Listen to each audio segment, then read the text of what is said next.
समीर दाऊद या दयानंद वानखेड़े जी को आर्यन खान के केस से हटा दिया गया है, या जो क्रूज ड्रग केस था उससे हटा दिया गया है। हमने अपने वीडियो के बहुत शुरुआत में ये बात कही थी कि वानखेड़े साहब को इस बात पे थोड़ा नीचे देखना पड़ेगा। तो आखिर ऐसा क्यों हुआ? जब ये इतना प्रेस्टीज का इशू बन गया था और एनसीबी के लिए अपनी बात को कहना रखना, अपनी इज्जत को बचाना इतना महत्वपूर्ण था, तो क्यों हटाए गए समीर वानखेड़े? इसके कुछ कारण हैं। इनको अगर आप ध्यान से देखेंगे तो आपको ये समझ में आएगा कि हाँ, ये बात ऐसी प्रतीत होती है। नंबर एक, जिस तरह से महाराष्ट्र सरकार आक्रामक है, नवाब मलिक साहब आरोप लगा रहे हैं, एसआईटी बनी हुई है, एसआईटी जांच के लिए क्वेश्चन कर सकती है, तो समीर वानखेड़े जी को हमारा अगली प्रेडिक्शन है कि समीर वानखेड़े जी को महाराष्ट्र की सीमाओं से बाहर रखा जाएगा। अगर ये हमारी प्रेडिक्शन नहीं है तो हमारा ये सजेशन है एनसीबी के लिए, केंद्र सरकार के लिए, कि बेहतर होगा कि उनको महाराष्ट्र से कहीं बाहर शिफ्ट कर दिया जाए, इस तरह की जिम्मेदारी दे दी जाए। तो चूंकि वो एसआईटी बन गई है और वो एसआईटी जांच किस बात की कर रही है? जो कि पैसों का लेन देन हुआ है, मनी की जो उगाही वाला मामला है उसकी कर रही है। तो उसमें समीर वानखेड़े जी को किसी भी हालात में केंद्र सरकार या राज्य सरकार की आपसी झगड़ों के चक्कर में, या मतलब कोई भी कारण हो सकता है। जिस तरह से हमने ये देखा कि पिछले मंत्री अनिल देशमुख साहब ईडी के बुलावे पे गए थे, काफ़ी दिनों तक वो बचते रहे और फिर फाइनली पहुंचे और ईडी ने 10-12 घंटे उनसे पूछताछ करके उनको अरेस्ट कर लिया। ये एक मामला हुआ है। उधर आप परमवीर जी को मत भूलिए, वो आज तक गायब हैं। उन्होंने केंद्र सरकार वाला पक्ष लिया था।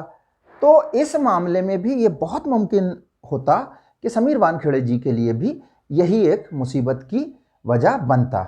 एक कारण तो ये है कि एसआईटी बनना, महाराष्ट्र सरकार का ये होना, और दूसरा कारण ये है कि किसी तरह से इसी झगड़े में से अब कोई डील हुई है केंद्र के बीच में और राज्य के बीच में। उन्होंने ये जो नवाब मलिक साहब आरोप लगा रहे हैं उसमें से अब फडणवीस साहब का नाम आ जाना, फिर उधर से केंद्र सरकार का ये करना। राजनीति ये सिखाती है कि पंजे लड़ाए जाते हैं, एक दूसरे को समाप्त नहीं किया जाता लोकतंत्र में। ये मार काट वाला हिसाब किताब तो वो मेडिएवल टाइप के सिस्टम्स में होता है, जो आप आजकल हम देख सकते हैं कि सीरिया या इराक में हो रहा है, या पहले किसी दौर में सभी जगह होता था। मगर अब ये तरीका नहीं है। पंजा लड़ाया जाता है लोकतंत्र में, एक दूसरे की ताकत तोली जाती है, और जैसे ये पता चलता है कि इक्विलिब्रियम यानी वो एक पॉइंट आ गया है जहाँ पे दोनों के लिए अब आगे जाना नुकसान का सबब होगा और नुकसान लगभग बराबर होगा, तो दोनों समझौता कर लेते हैं। तो दूसरा कारण मैं ये देखता हूँ कि ये किसी न किसी तरह के समझौते की निशानी है कि समीर वानखेड़े जी को हटाया गया। तो कारण नंबर 2। कारण नंबर 3, जब भी कोई अधिकारी या कर्मचारी सीधे सीधे राजनेताओं के विरुद्ध आ जाता है तो कुछ दिन तक तो जिनके साथ होता है वो साथ देते हैं, या जिनका पक्ष होता है, परंतु वो हमेशा नहीं देते हैं। कर्मचारियों का, ऑफिसर्स कितने भी बड़े हो जाएं, उनका एक क्लास अलग है, और पॉलिटिकल क्लास इस देश में या किसी भी लोकतंत्र में बिल्कुल अलग होता है। पॉलिटिकल क्लास सुप्रीम है। सुप्रीम कोर्ट या अन्य जितने भी संवैधानिक संस्थान हैं उन सब में सबसे बड़ा जो है वो हमारा, क्योंकि ये लॉ मेकर होते हैं। आप इनको राजनेता, नेताजी हैं, गंदा बोल दीजिए, कुछ बोल दीजिए, इससे नहीं चलेगा। डेमोक्रेसी में सबसे बड़ा जो पिलर है वो है जनप्रतिनिधि, और जनप्रतिनिधि होने के नाते कभी भी जनप्रतिनिधि नहीं चाहेंगे कि उनको किसी दूसरी क्लास के कंपैरिजन में नीचे देखना पड़े। तो जब भी अधिकारियों का इस तरह का वो होगा तो कोई बहुत ही बिल्कुल प्रेस्टिजियस किसी व्यक्ति विशेष का मसला ना बन जाए, तो एक हद के बाद कभी भी अधिकारियों कर्मचारियों के साथ नहीं खड़े होंगे, होगी पावर। मैं इसको थोड़ा सा ऐसे कहना चाहूँगा।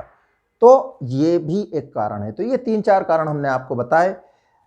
उम्मीद है आपको ये बात समझ में आई होगी, और अगर आप सहमत हैं तो बताइए कि किन किन बातों से सहमत हैं। असहमत हैं तो इन कारणों में से उनकी विवेचना करके कमेंट में हमें बताइए, बहुत अच्छा लगेगा। Thank you very much.